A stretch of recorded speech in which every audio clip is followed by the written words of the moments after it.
Hi there, guys.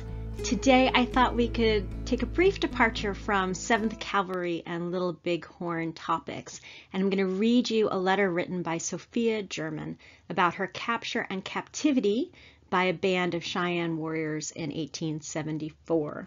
And I was inspired to change gears a little bit because I just bought this book, and this was published in 1927, and this particular copy is supposedly signed by all 4 German sisters who survived their captivity. I'll show you some photos later. So, in 1874, the German family was attacked. After 6 months in captivity, the girls were freed in 1875, and of course the Battle of the Little Bighorn occurred in the summer of 1876. However, anyone in the military, especially at a frontier fort, any officer or military family would have known all of the ins and outs of this particular drama, and there was a lot of military involvement in freeing these girls and even in helping them get back on their feet, as you will see. So, thanks so much for joining me, and let me read Sophia's letter. In 1957, the Westerners Brand book printed this undated letter from Mrs. Sophia German Feldman to the noted Western writer Mari Sandoz. The letter was found in Mari Sandoz's Cheyenne files. The letter I'm about to read was written decades after the fact, and it's a very simple telling. Sophia had nothing to gain from telling her story. Here is a woman recounting a catastrophic moment in her childhood, something that happened to her when she was 12 years old.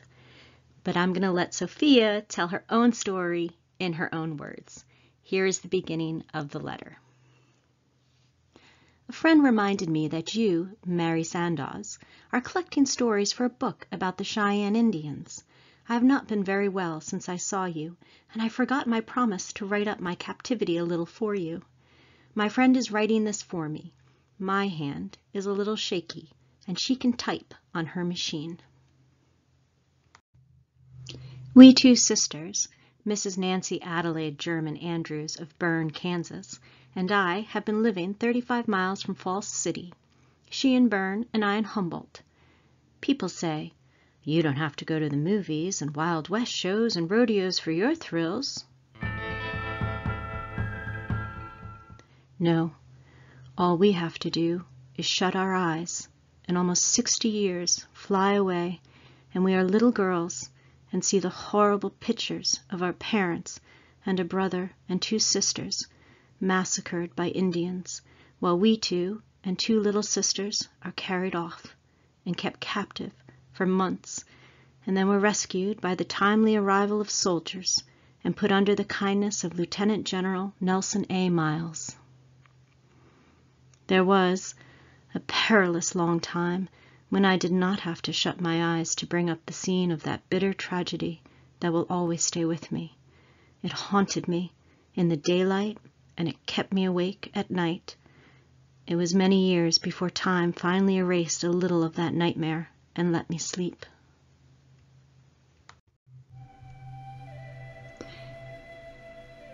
We didn't know anything about it then, but in the spring of 1874, the Indians of the Middle West were in a very ugly mood. We didn't know that they had just grievances, made bigger by their orators, who went around addressing the braves of the Kiowa, Comanche, Cheyenne, and Arapaho at a great council at Medicine Lodge down near Wichita, and in the years since. As they talked, it seemed that injustices grew bigger, and the wrath of the Indians grew with them until they whirled away on their ponies, determined to exterminate all the white folk they could find.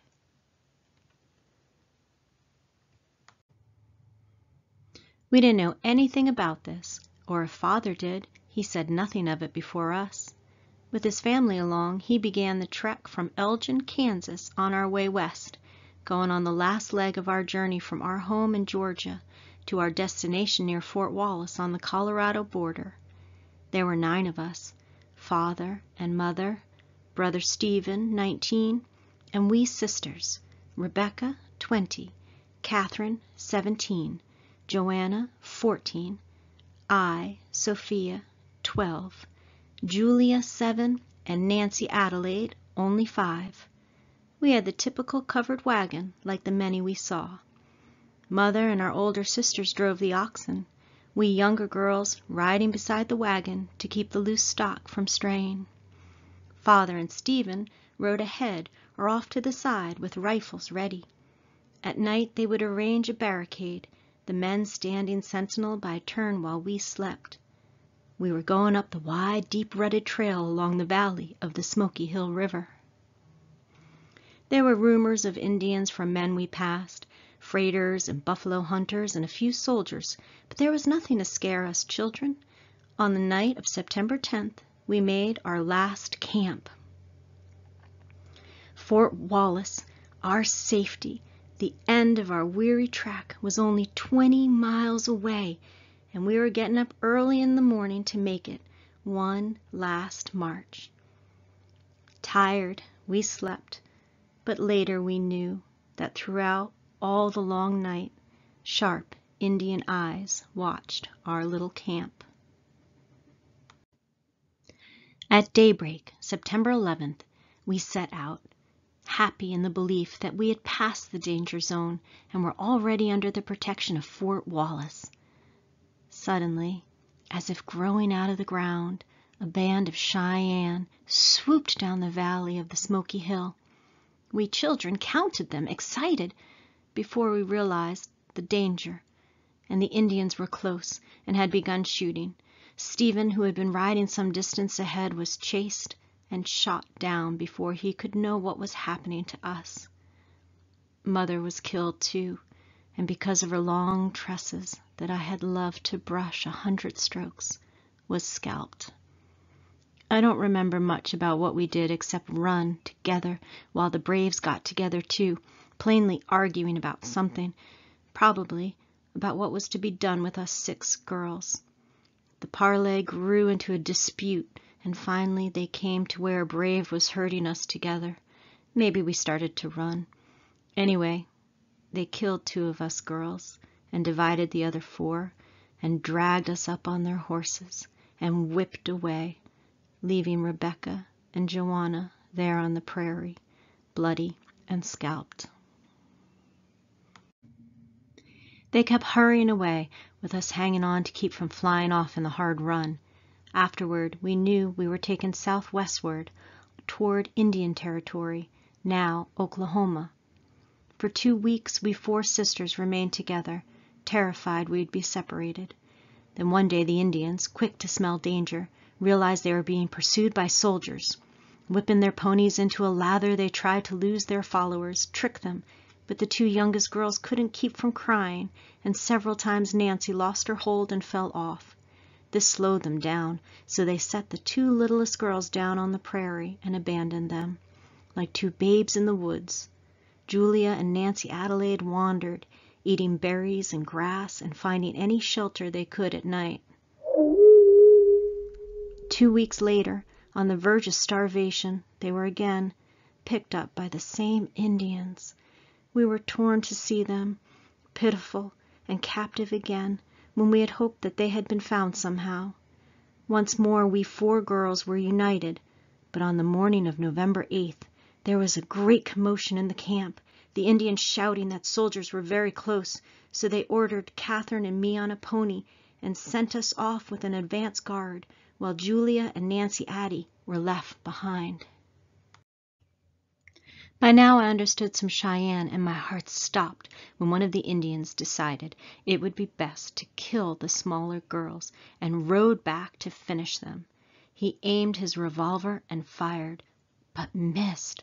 I heard the other say later, just as a band of soldiers came riding over the brow of a hill. A sharpshooter picked off the Indian, and our little sisters were saved. But Catherine and I didn't see this. We are already off beyond the horizon with our Indian captors, with one old man whipping our poor mare along. I found out later that it was Lieutenant Frank D. Baldwin, who died in 1923 after reaching the rank of Brigadier General, and who had 2 Congressional Medals of Honor, one, I think, for saving Julia and Nancy Adelaide. From the girls, the soldiers found out about the end of the whole German family.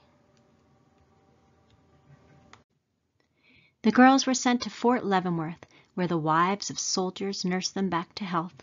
Because they turned out such pretty little children, the ladies had their picture taken and sent them to Colonel Nelson A. Miles, Lieutenant Baldwin's superior. This photograph gave Colonel Miles an idea. He turned the picture over and wrote this message on the back. To the Mrs. German, these German sisters are well and are now with their friends. Do not be discouraged. Efforts are being made for your benefit. Nelson A. Miles, Colonel and Brevet Major General, U.S. Army. This photograph, now the treasured possession of our family, Colonel Miles gave to a friendly Delaware scout and runner and told him to find the Indians who still held Catherine and me and secretly leave the picture in our hands. The messenger was also told to advise the chief, whose name was Stonecalf, that no mercy would be shown his tribe unless he delivered the girls alive and unharmed. By now it was winter, and over the snow-covered, storm-swept staked plains, the Indian runner raced.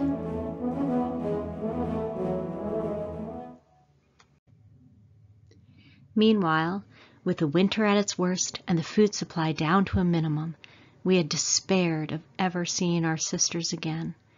We had only the poorest Indian clothing by now, and were so cold and hopeless that we were looking forward to dying as several old Indians and small children in the camp had. Several times death was near by an Indian's hand. They were beginning to believe that it would be better to kill us than to feed us, and keep drawing the soldiers after them. But each time something happened. Maybe someone spoke up in anger, and once an Indian snapped a gun at us, but the cap failed to explode. Several times some old woman raised her long butcher knife against us as the cause of the long, grueling chase. But when everything seemed blackest, the Indian messenger arrived and sneaked the picture and Colonel Miles's message to me. Added to my joy that our 2 little sisters were safe, came the news that the chief, Stonecalf, was glad to accept the terms of surrender. So after 6 months of captivity, Catherine and I were marched back to the Cheyennes Reservation in Indian Territory, and we were surrendered to Colonel Miles. This was around March 1st, 1875.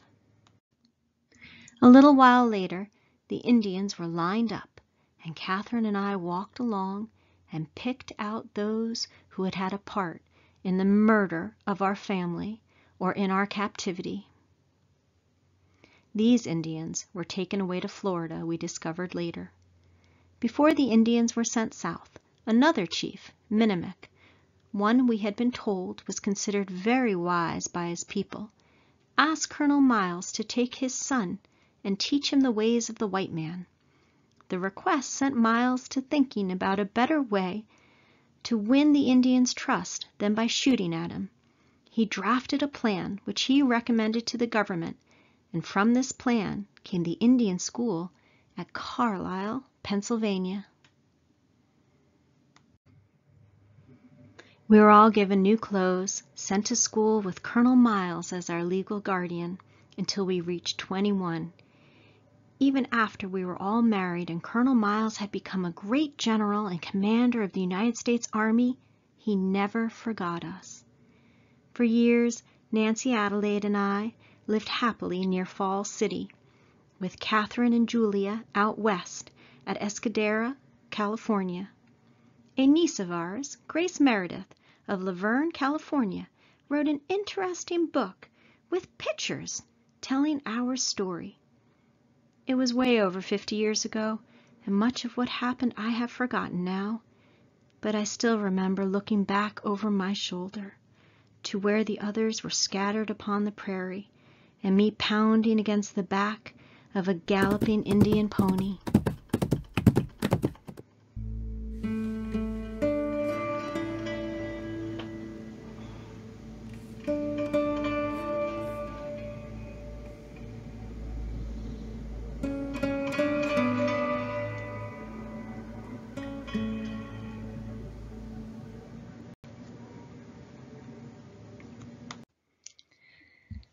That's it, guys. So as always, there's my book list. Those are the sources I relied on the most in putting this presentation together. The first entry is where you can find that letter from Sophia German that I read aloud.